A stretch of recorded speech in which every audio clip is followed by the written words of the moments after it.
Game, sebuah serial yang membuat jutaan orang di seluruh dunia terhenyak.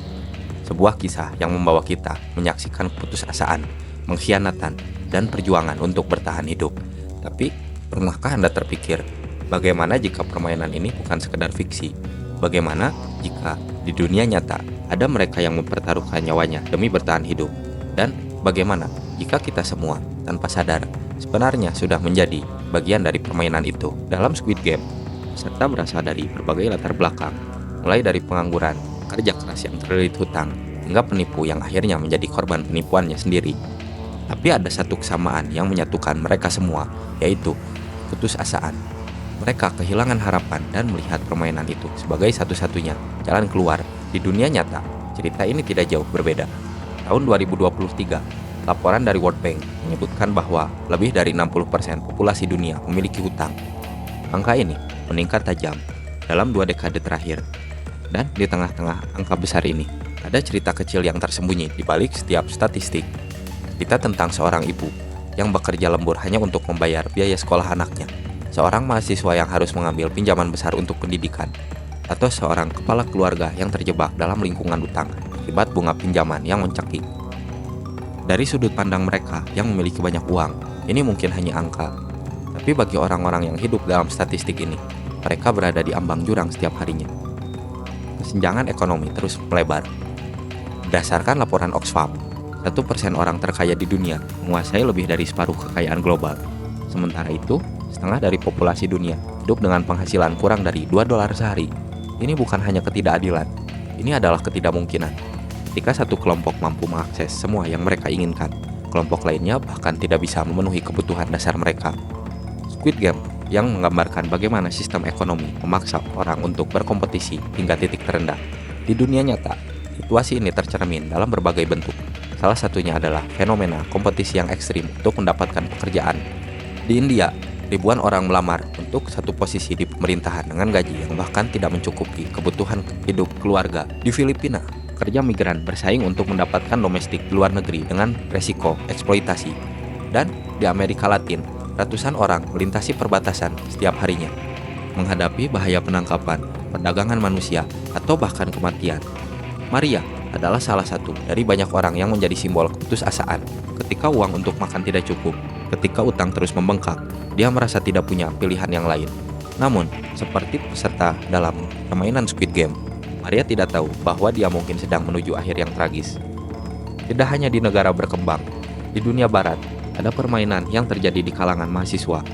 Permainan bertahan hidup finansial ini disebut dengan utang pendidikan. Di Amerika Serikat, total utang mahasiswa mencapai lebih dari $1,7 triliun. Angka ini setara dengan PDB beberapa negara berkembang. Chris adalah seorang mahasiswa teknik. Dia bermimpi menjadi insinyur untuk membantu keluarganya keluar dari kemiskinan.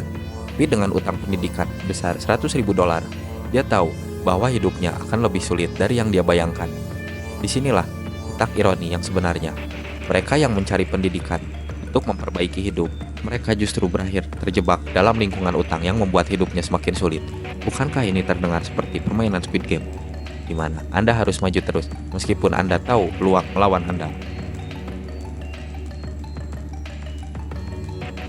Squid Game tidak muncul begitu saja dari imajinasi yang liar. Di balik cerita ini, ada sosok pria bernama Hwang Dong-hyuk, yang kisah hidupnya sama pilunya dengan para karakter dalam serial itu.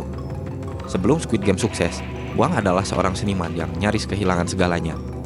Hwang lahir dan besar di Korea Selatan, sebuah negara yang dikenal sebagai salah satu kekuatan ekonomi Asia. Namun di balik keajaiban ekonomi Korea, ada kisah-kisah pilu yang jarang terungkap. Krisis finansial pada tahun 1997 meluluh lantahkan keluarga-keluarga biasa. Perusahaan bangkrut, orang-orang kehilangan pekerjaan, dan banyak yang terpaksa hidup dari pinjaman. Di tengah kekacauan ini, Hwang mudah menyaksikan bagaimana ekonomi dapat menghancurkan kehidupan manusia. Saat itu, Hwang belajar bahwa tidak semua orang memiliki peluang yang sama, dan bahkan mereka yang berada di bawah piramida kekuasaan akan selalu menjadi korban pertama. Tidak lama setelah menyelesaikan pendidikan tinggi, Hwang mulai mengejar mimpinya sebagai pembuat film. Namun perjalanan ini tidaklah mudah. Kegagalan demi kegagalan membuatnya terlilit hutang hingga harus menjual laptop kesayangannya untuk bertahan hidup. Pada titik terendahnya ini, ia mulai bertanya-tanya, apakah kehidupan benar-benar hanya tentang bertahan, ataukah ini sebenarnya sebuah permainan yang dirancang untuk membuat sebagian besar orang gagal? Dari keputusasaan inilah Squid Game lahir. Permainan-permainan yang tampak sederhana, seperti lampu merah, lampu hijau, adalah metafora dari tantangan hidup yang kejam. Setiap permainan dalam Squid Game dirancang untuk mencerminkan perjuangan hidup yang nyata. Misalnya, permainan lampu merah, lampu hijau menggambarkan tekanan untuk bertindak cepat dalam dunia yang tidak pernah berhenti menilai kita. Mereka yang gagal akan tersingkir. Sama seperti di dunia nyata, di mana satu kesalahan kecil bisa berarti kita kehilangan pekerjaan, rumah, atau bahkan nyawa. Namun, di balik brutalitas ini, Squid Game juga menyoroti sisi gelap dari manusia itu sendiri. Pengkhianatan, ketidakpercayaan, dan keputusasaan menjadi senjata yang merusak hubungan antar manusia. Permainan dalam Squid Game bukanlah sekedar rekayasa. Banyak di antaranya berasal dari permainan tradisional Korea yang dulunya dimainkan oleh anak-anak. Namun, dalam versi Hwang, permainan ini diberi sentuhan brutal untuk menggambarkan betapa kerasnya kehidupan modern. Dalgona, misalnya, adalah sebuah permainan sederhana di mana seorang anak harus mengeluarkan bentuk tertentu dari permen gula tanpa mematahkannya. Di dunia nyata, permainan ini menggambarkan ketelitian dan tekanan dalam memenuhi standar yang ditetapkan oleh masyarakat. Satu kesalahan kecil bisa membawa konsekuensi yang besar. Squid Game tidak hanya berbicara tentang kompetisi atau kekerasan. Serial ini adalah cermin yang menunjukkan bagaimana masyarakat kita beroperasi, dari sistem pendidikan hingga dunia kerja. Semuanya adalah arena di mana kita harus berkompetisi untuk bertahan hidup. Dan seperti dalam Squid Game, sistem ini tidak dirancang untuk semua orang menang. Sebaliknya, hanya segelintir yang berhasil, sementara yang lainnya akan tereliminasi. Dalam kehidupan nyata, ada banyak permainan bertahan hidup yang secara harfiah mempertaruhkan nyawa manusia. Salah satunya adalah fenomena perjudian yang ekstrim di Las Vegas, di mana orang-orang miskin seringkali menjadi korban. Mereka bertaruh dengan harapan mengubah nasib. Tapi yang sering terjadi adalah kebangkrutan total, atau bahkan mungkin menghilangkan nyawa sendiri. Jika ada satu hal yang kita bisa pelajari dari Squid Game, itu adalah dalam dunia yang serba kompetitif ini, mereka yang tidak siap akan selalu kalah, seperti yang kita lihat dalam serial itu. Para peserta mulai dari latar belakang yang sangat berbeda, masing-masing membawa beban kehidupan mereka, dan dalam banyak hal, mereka terpaksa memilih antara bertahan hidup dengan cara yang ekstrim atau menyerah begitu saja. David adalah seorang pria berusia 28 tahun yang bekerja di sebuah pabrik manufaktur. Dia tidak hanya memiliki banyak pilihan selain bertahan dengan gaji yang minim. Sejak kecil, David telah dibesarkan dalam sistem yang memberi sedikit ruang untuk keluar. Di lingkungan ini, waktu adalah uang, dan ketidakmampuan untuk berlari membuat seorang mudah tersingkir. Di dunia nyata, persaingan untuk pekerjaan pun semakin sengit. Mereka yang bekerja keras seringkali tidak merasa dihargai, bahkan saat memberikan yang terbaik. Pekerjaan dengan gaji rendah, jam kerja yang panjang, dan hidup tanpa jaminan kesehatan adalah realitas yang banyak orang hadapi. Mereka seperti peserta Squid Game yang terjebak dalam permainan, berusaha sekuat tenaga meskipun tahu bahwa hanya sedikit yang akan menang. Di sisi lain dunia, ada orang-orang yang terpaksa menghadapi tantangan hidup yang lebih berat, seperti para pekerja migran yang mencoba melintasi perbatasan Amerika Serikat untuk mendapatkan pekerjaan. Mereka terperangkap dalam siklus berbahaya, sama seperti para peserta Squid Game.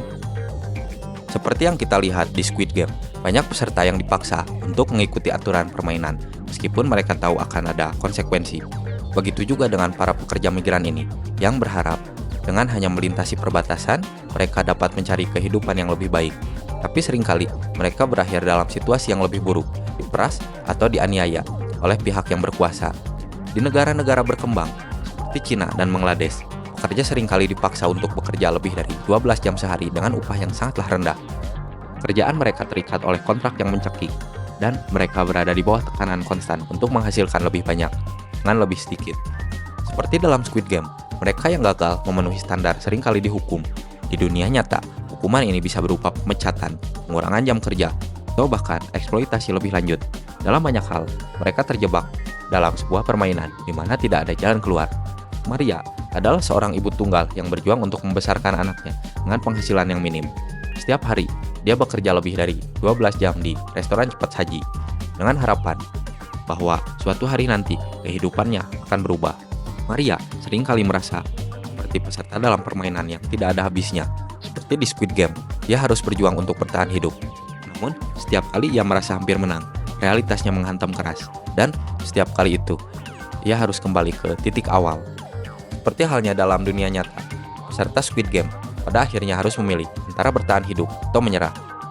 Dunia ini pada dasarnya tidak memberi banyak pilihan.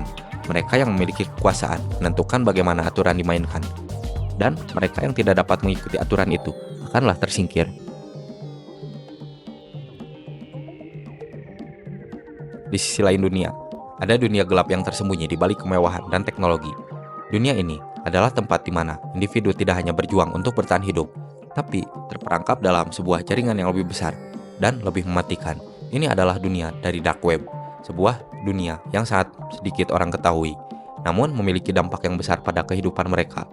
Di dark web, permainan-permainan yang tidak terlihat, yang mirip seperti Squid Game, diadakan secara tersembunyi.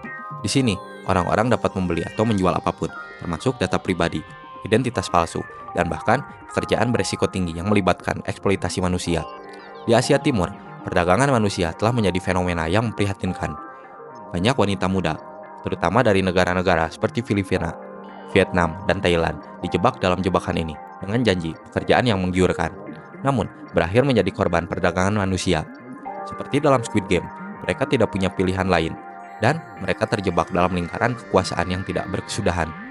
Squid Game menunjukkan kepada kita bahwa kehidupan ini adalah permainan, namun bukan permainan yang adil. Ketika sistem bekerja melawan kita akan menjadi seperti peserta dalam permainan yang tidak terlihat ini. Namun, seperti yang ditunjukkan oleh Hwang Dong-hyuk, ada kekuatan yang melihat dunia dengan mata yang jujur dan dalam menghadapi kenyataan yang berani. Sebagaimana kita melihat, dunia nyata tidak terlalu berbeda. Kita semua memainkan permainan yang berbeda. Namun pada akhirnya, kita semua bertaruh dengan kehidupan kita.